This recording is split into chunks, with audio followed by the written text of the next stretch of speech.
કે ગરીબ અને મધ્યમ વર્ગના લોકો દિવસે ને દિવસે વધુ ગરીબ અથવા વધુ એમની આર્થિક સ્થિતિ કેમ બગડતી જાય છે.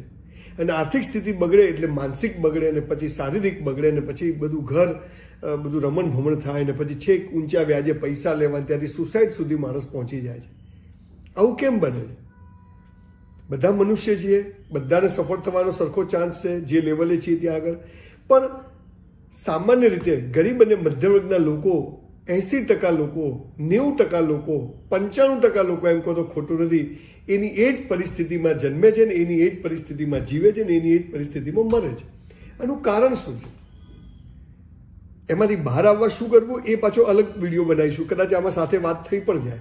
પણ મેં જે ઓબ્ઝર્વ કર્યું છે કે સપોઝ કે ગરીબ અને મધ્યમ વર્ગનો માણસ છે, હું મારી જ વાત કરું. મારા દાદાને 4 ભાઈઓ હતા, એમની પાસે 16 વીઘા જમીન હતી.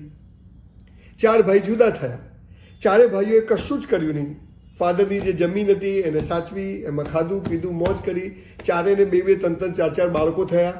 16 વીઘા જમીન હતી, દરેકના ભાગે 4 વીઘા, એટલે મારા દાદાના ભાગે 4 વીઘા જમીન આવે. મારા દાદાના ભાગે 4 વીઘા જમીન આવે. મારા દાદાને 7 દીકરાઓ, એટલે એમના ભાગે શું આવે? ગુઠામાં એટલે ફૂટમાં જમીન આવે. હવે આ 3 પેઢી 4 પેઢીથી આમનું આમ ચાલ્યું આવે છે. એટલે સરવાળ એ થયું કે ખેતર વેચી અને એના જે પૈસા આવ્યા તો મારા બાપુજીના ભાગે 700 રૂપિયા આવ્યા.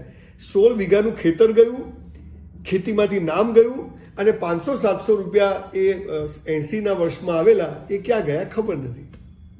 મારા બાપુજી એક ઓટલા પર દરજી કામ કરતા હતા, ત્યાંથી આજે એ ગુજરી ગયા. ત્યાં એના થોડાક સમય પહેલા સુધી એમણે એ કામ કર્યું. મારી બા આખો દિવસ ઘરમાં મજૂરી કામ કરતી. અમે 4 ભાઈ બહેન હતા. તો મારા ગ્રેટ ગ્રાન્ડફાધર, એમના એટલે મારા ગ્રાન્ડફાધર, મારા દાદા એટલે મારા બાપુજી, તો આ 4 પેઢી શું થયું? દરેક સામાન્ય ઘરનો માણસ આ જ કામ કરે છે કે જે મિલકત, જે પરિસ્થિતિ હતી એમાંથી 2 દીકરા હોય તો 2 ભાગ પડે, 4 દીકરા હોય તો 4 ભાગ પડે. ખરેખર તો બાપુજી પાસે 5 વીઘા હોય ને 4 દીકરા તો બીજી 20 વીઘા ઊભી કરવી જોઈએ. બાપુજી પાસે એક રૂમનું એક ઘર હોય ને એમને જો 4 દીકરા હોય તો એમણે બીજા એક રૂમના 4 ઘર એ 4 દીકરાઓએ બનાવવા જોઈએ.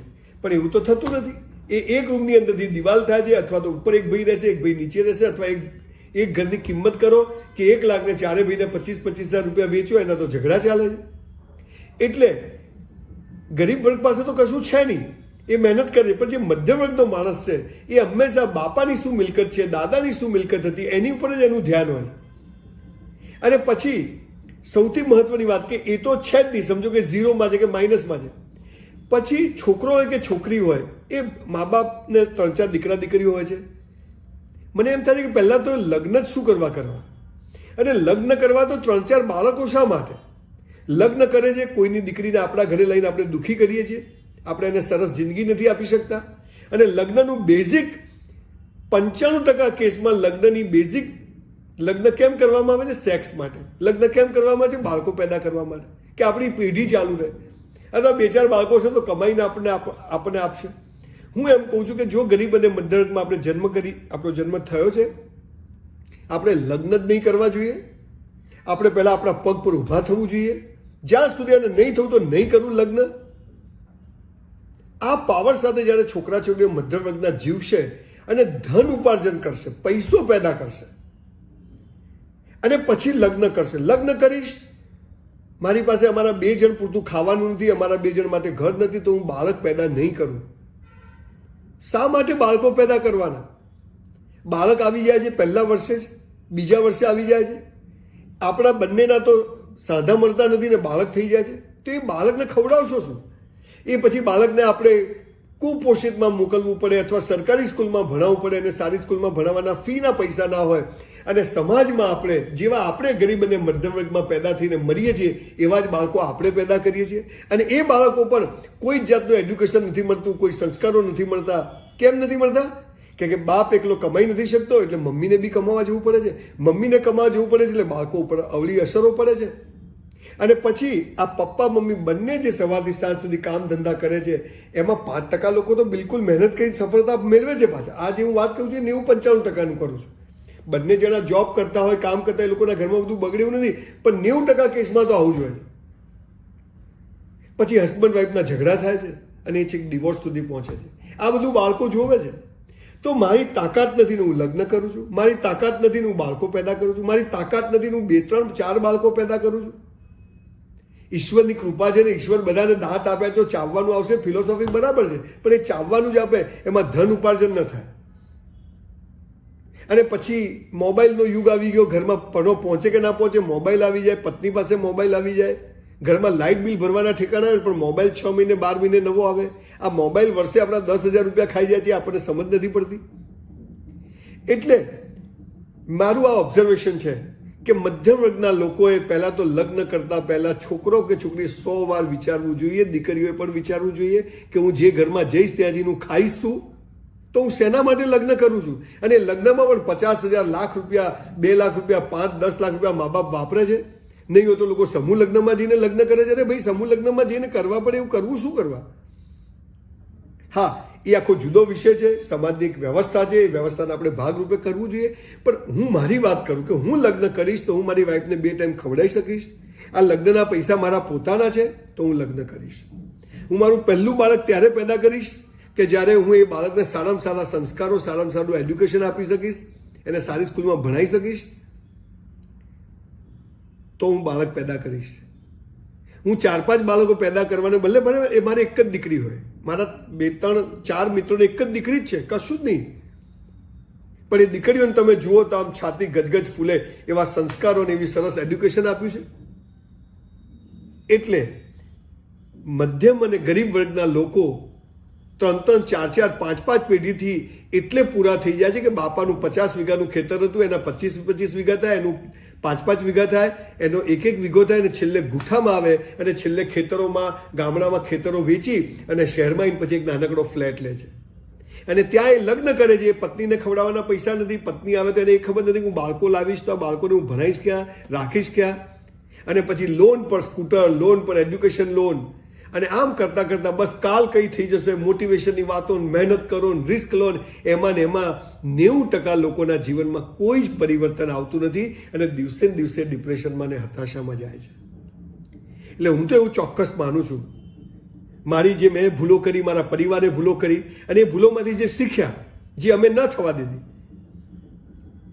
તમને આજે ઓનેસ્ટલી કહું છું, મારા વાઈફના જ્યારે લગ્ન થયા તો બહુ ઉતાવળ હતી લગ્ન કરવાની. મેં મારા બાપુજીને કીધું કે હું કમાઈને તમને પૈસા નહીં આપું ત્યાં સુધી હું લગ્ન નહીં કરું. હું સમૂહ લગ્નમાં લગ્ન નહીં કરું. હું મારી જાતે લગ્ન કરીશ. મારા આટલા ડ્રીમ છે ને આટલા પૈસા નહીં આવે તો હું લગ્ન નહીં કરું. અને એવું થયું. અને મેં કમાઈને મારા બાપુજીને પૈસા આપ્યા અને મારા લગ્ન થયા. 2 બાળકોનો જન્મ થયો. એ બાળકોને સારામાં સારી સ્કૂલમાં ભણાવવાની વ્યવસ્થા થયા પછી જ અમે અમારું 3જું બાળક પ્લાન થયું ને આવ્યું, અને એમ કરતાં 3 બાળકોને સરસ રીતે ભણાવ્યા. બાપુજીનું જે ઘર હતું એ વેચ્યું ત્યારે એનાથી ડબલ કિંમતનું ઘર મેં પહેલાં લીધું હતું, પછી મેં બાપુજીનું ઘર વેચ્યું. તો આજે આપણે પ્રગતિ એને કહેવાય કે આપણા મા બાપ પાસે જે હોય એને અડ્યા વગર એટલું જ બીજું આપણે પેદા કરીએ. બાપુજીનું 10 લાખનું ઘર છે કે 25 લાખનો ફ્લેટ છે, તો બંને ભાઈઓ બીજા 25-25 લાખના ફ્લેટ લે, અને ત્યારે એ ઘરમાં ધન ઉપાર્જન થાય. હવે લોકો એમ કહે છે કે કરવું કેવી રીતે? પણ આપણને એક નોકરીઓની માનસિકતા પેદા થઈ ગઈ છે. એક નાનકડો ધંધો, એક નાનકડી જોબથી શરૂઆત કરી, માણસ ઈમાનદારીથી મહેનત કરે, ને ના થાય તો નહીં કરવાના. હું તો એટલે સુધી બોલું, સેક્સ માટે થોડા લગ્ન થાય. અને એમ કરતાં કરતાં સમાજમાં એટલો બધો મોટો ગરીબ અને મધ્યમ વર્ગ આપણે ઊભો થઈ ગયો છે કે આજે બધાને સર્વાઈવ થવી મુશ્કેલી છે. એટલે આજે જે ભણેલા ગણેલા મધ્યમ વર્ગના છોકરા છોકરીઓ છે, દીકરા દીકરીઓ છે, એમને કહું છું કે જ્યાં સુધી તમારા પગ પર ઊભા ના થાવ ત્યાં સુધી લગ્ન કરશો નહીં. અને તમારા પગ પર ઊભા થઈને લગ્ન કરો તો પત્ની ઘર જ ચલાવશે, પતિ ઓફિસ પૈસા કમાશે, અને બંને ભેગા થઈને પત્ની બહાર જાય, પેલો બહાર જાય, એટલે ઘરમાં બાળકોનું ઠેકાણું ન પડે. સાંજે ઘરે આવે એટલે ઘર ગંધ જેવું પડ્યું હોય, ઘરમાં બધી અવ્યવસ્થાઓ હોય, અને પછી એકબીજા જોડે ઝઘડા થાય, અને પછી ઠંડુ ખાવાનું, ટિફિન લઈને જવાનું, આ સિસ્ટમમાં ધોળાઈ જાય છે, જિંદગી પૂરી થઈ જાય છે. એટલે અગેન મારા બાપુજીની 16 વીઘા દાદાની હતી 4થી પેઢીએ. એ મારા બાપુજી પાસે આવી ત્યારે 700 કે 800 રૂપિયા ખેતી વેચીને એમના ભાગે આવ્યા હતા. એ જોઈને અમે શીખ્યા કે આપણે બાપુજીનું કશું વેચવું નથી. બાપુજીનું વેચતા પહેલા લગ્ન નહીં કરીએ તો ચાલશે, પણ ધન ઉપાર્જનની શરૂઆત કરીએ, 18 કલાક કામ કરીએ. બધા કહે છે ક્યાં કામ? કોઈ કામ કરતું નથી. બધા હરામીગીરી કરે છે, કામ ચોરી કરે છે. જે લોકો કામ કરે છે એને ભગવાન આપે જ છે. એટલે હું જે કરો તે બેસ્ટ કરો. 10,000ની જોબ હોય તો 20,000નું કામ કરો. 10,000 ભગવાનના ત્યાં જમા થશે અને એનો બદલો મળશે જ. આ પાવર સાથે જો ગરીબ અને મધ્યમ વર્ગના લોકો લાગી જાય તો જબરજસ્ત ક્રાંતિ આવશે. ધન ઉપાર્જન એ જીવનની સૌથી મહત્વની પાયાની વાત છે અને એ ના થાય ત્યાં સુધી ન લગ્ન કરવા છે ન બાળકો પેદા કરવા છે. કુંવારા મરી જઈશું, એકલા વાંઢા મરી જઈશું. દીકરીઓને કહું છું કે દીકરીઓ મા બાપની સેવા કરજો, કઈ જરૂર નથી લગ્ન કરવાની. પણ આજે સમય એવો છે, ગમે એટલી સારી વાતો કરીએ પણ પૈસા વિના કશું નથી. દરેક વસ્તુમાં પૈસા જોઈએ છે અને પૈસા નથી એટલે બધા પ્રશ્નો શરૂ થાય છે. એટલે મા બાપ પાસે જે કંઈ છે એમાં આપણું કશું જ નથી અને હું મારી જાતે હું પેદા કરીશ. એ લગ્નના પૈસા હોય, ધંધો કરીશ, બાળકો પેદા કરીશ, એના એડ્યુકેટ બધું જાતે કરીશું અને ત્યારે એ ઘરોમાં પ્રગતિ થાય છે અને એ ગરીબ અને મધ્યમ વર્ગના લોકો ટોપ પર જાય છે અથવા બહુ સરસ સ્કૂટર સાયકલ નથી હોતી પણ મર્સિડીઝ સુધી પહોંચે છે. પણ જે બાપાના પૈસા ગણે છે, મા બાપની મિલકત પર જેનું ધ્યાન હોય છે અને એ વેચીને 2 ભાઈ જુદા થાય છે, 4 ભાઈ જુદા થાય છે અને પછી બધા ઝઘડા અને એ 4 ભાઈઓમાં પાસે કશું હોતું નથી કે એમણે બી ખરેખર આ મા બાપની મિલકત પર આપણો અધિકાર જ નથી. એ જે છે એમનું છે. આ પાવર સાથે જ્યારે ગરીબ અને મધ્યમ વર્ગના લોકો મહેનત કરશે બહુ જ સરસ પરિણામો આવશે.